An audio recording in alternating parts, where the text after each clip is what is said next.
Alguns teólogos entendem que a Bíblia diz apenas da moderação. De fato, a palavra oinos, em grego, ou a palavra aim, significa vinho, mas ela também pode significar suco de uva. No livro de Isaías fala de dar às crianças de peito vinho. Uma das promessas de Deus, vocês vão poder dar vinho para as crianças de peito. E evidentemente ele não ia falar de vinho alcoolizado.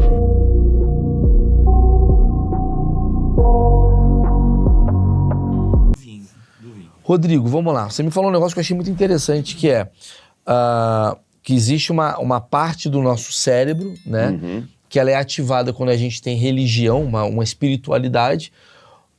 E essa parte, ela também é acesa quando a gente tem... Você está com algum efeito alucinógeno de droga, bebida e tal. E uma coisa impede a outra, né? Porque o excesso de bebida te tira um pouco dessa religião e vice-versa. Mas Jesus era um cara que bebia vinhos. Uhum. Como é que fica essa história? Para ser honesto com você, eu tenho que apresentar duas opiniões aqui. A que eu acredito e a que eu não acredito. Tá. Porque eu não vou insultar a sua inteligência. Há muitos teólogos que, ao lerem a Bíblia, as referências bíblicas ao vinho, entendem que a Bíblia não é contra a bebida alcoólica. Que a Bíblia defende a moderação.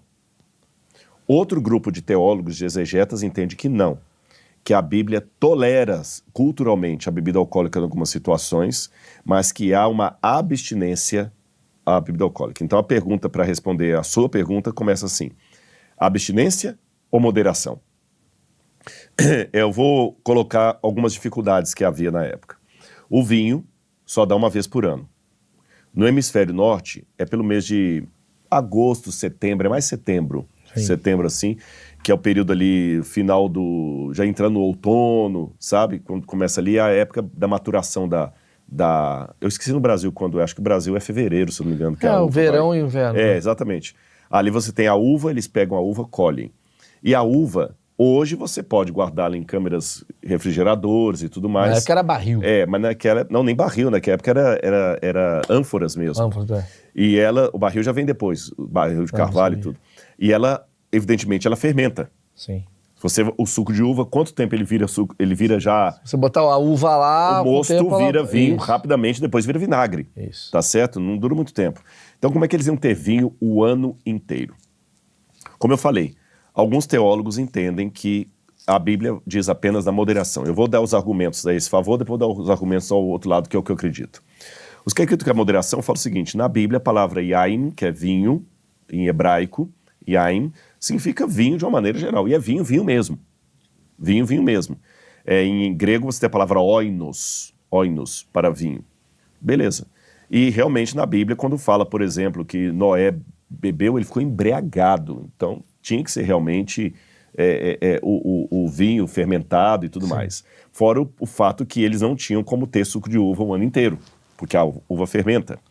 E acaba a época. E acaba a época, exatamente. Então Jesus, quando usou ali, transformar água em vinho, no milagre de Caná da Galileia, foi vinho alcoolizado. E falou, o vinho alegra o coração, tá lá na passagem, um pouco de vinho, aquela coisa toda e tal. Também na Santa Ceia, Jesus usou o pão e o vinho. A própria Igreja Católica assim interpreta, tanto é que o vinho usado na missa é o vinho alcoólico. É o vinho alcoólico. É um suco.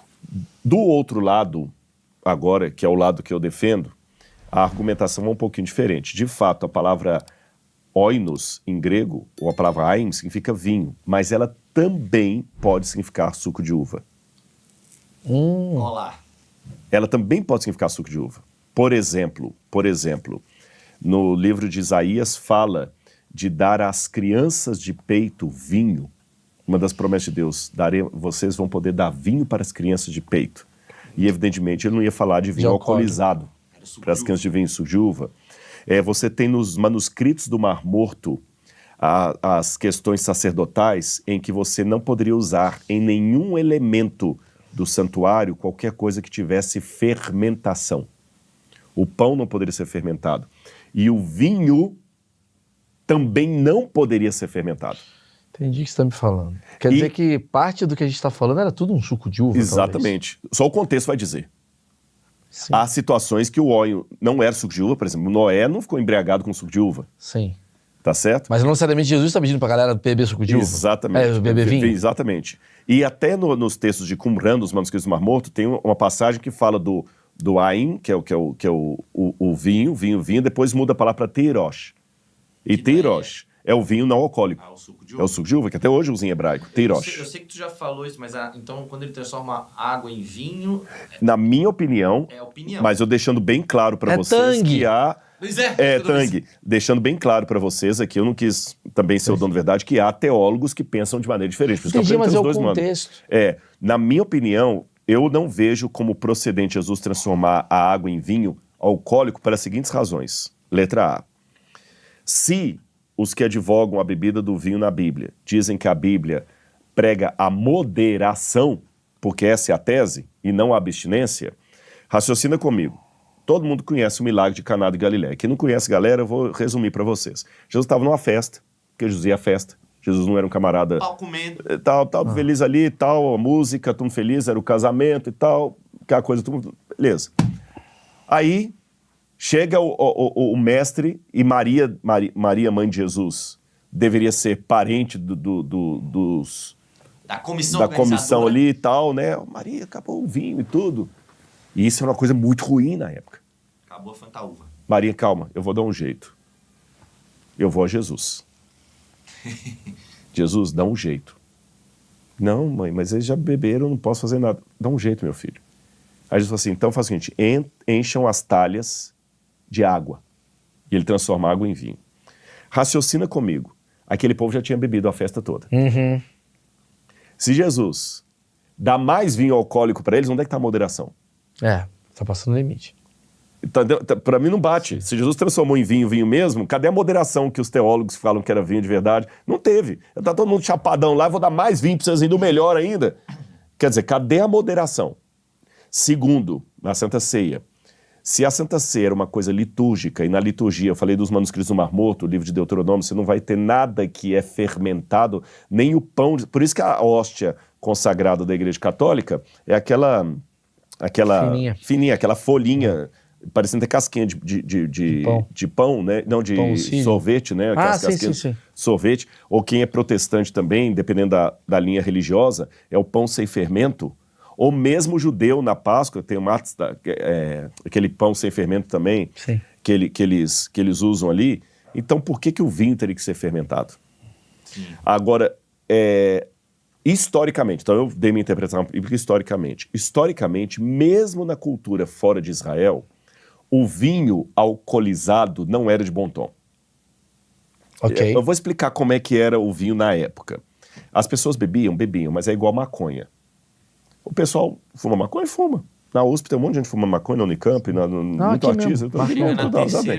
Só que ainda não é pela maconha não ser uma coisa liberada, até o pessoal brinca que se fosse boa, seria boa maconha, não maconha, né? Sim. A maconha ainda tá ali, né? Ainda tá na discussão. Maconha, né? Mas como tem discussão, você não vai fazer um podcast com um cara fumando maconha aqui.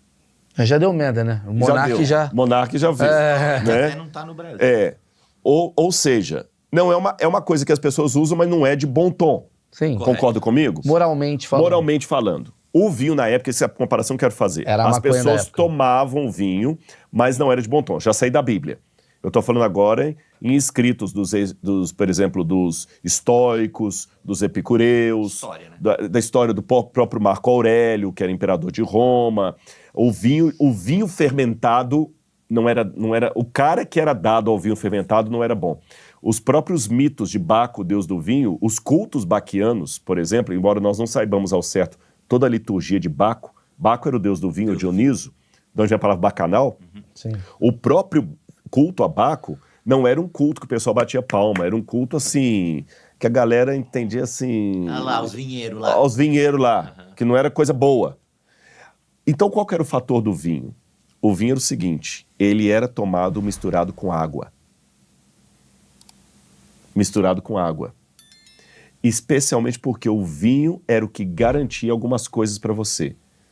Você poder beber água sem morrer. Por quê? Porque eles já tinham a ideia que a água era contaminada. Exceto uma água que você tirou da fonte, mas a água da casa... Ela já estava cheia de detritos. Em Roma já tinha muita gente morrendo porque tinha muito chumbo, porque muitos canos morria de câncer. Não tinha filtro. Não tinha isso. A ideia do filtro veio depois. Então a única maneira que você tinha de tomar água na boa era pôr um pouco de vinho, porque o vinho mata toda a bactéria. Eles não tinham ideia da bactéria, mas eles sabiam que o vinho purificava a água. Então era 10% de vinho para 90% de água. Paulo fala para Timóteo, não bebe só água não, toma um pouco de vinho também por causa de suas dores de estômago. Que legal. E até crianças tomavam um vinho feito de uva passa. Quando no Apocalipse, por exemplo, fala das pragas que Deus vai derramar à terra, fala o seguinte, Deus vai lhes dar a beber do vinho da sua ira, preparado sem mistura. Quer dizer, um vinho sem mistura é um vinho alcoolizado. E para quem se dava o vinho alcoolizado? É quem estava sendo castigado. Sim. Você está entendendo? E de tudo isso colocado, então eu já falei das duas interpretações bíblicas, a que eu defendo, a que outros teólogos defendem. Historicamente, como é que o pessoal vinha o vinho. E agora eu vou dar minha última argumentação. Ainda que eu tenha falado uma grande asneira aqui, ainda que um teólogo escreva, não, Rodrigo falando bobagem, na Bíblia lá, o vinho alegra o coração, é bom beber, ainda que tudo que eu estou falando aqui é uma grande asneira, Merlin, para não falar palavrão, né? Eu ainda prefiro, respeitando os colegas que bebem, eu prefiro ser abstêmio. E vou dizer a vocês por quais razões. Letra A.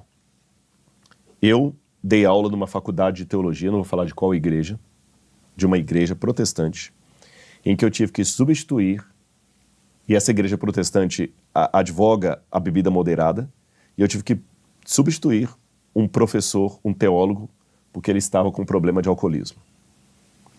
Existem pesquisas, eu não tenho a fonte para dar para vocês aqui agora, mas é coisa fácil de achar, porque tem artigos científicos sobre isso, que a maior quantidade de pessoas com problema de coma alcoólico e tratamento de alcoolismo são religiosos, especialmente padres. Olha. Ô, louco. Sabia? Isso é nova, hein, pô? Mas é porque eu não estou aqui com as fontes, mas isso tem documentação, artigos acadêmicos. O maior índice porque você sabe que tem as populações de risco. Por exemplo, maior risco de efisema pulmonar é no fumante. Sim. Tá certo? Não é que quem não é fumante... Cirrose na bebida. Tem cirrose na bebida. Tem cara que não bebe e tem cirrose. Tem cara que não fuma e tem câncer de... Mas o índice maior é naquele. O índice maior de alcoolismo é entre padres, pastores de igrejas que advogam isso aí, são religiosos, tá bom?